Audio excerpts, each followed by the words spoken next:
Hivyo ukifika mahali ukakuta kuna gorofa na ukawa unahitaji kupanda juu, ukakuta kuna ngazi na kuna lifti, utachagua kupanda kupitia nini?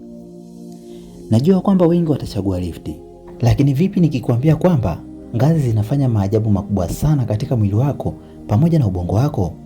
Wataalamu wanasema kwa kupanda ngazi kunaweza kukupa faida kubwa sana ya kuongeza nguvu ya moyo na mzunguko wa damu, nguvu ya ubongo, na inakupa nguvu ya mwili na kujenga misuli.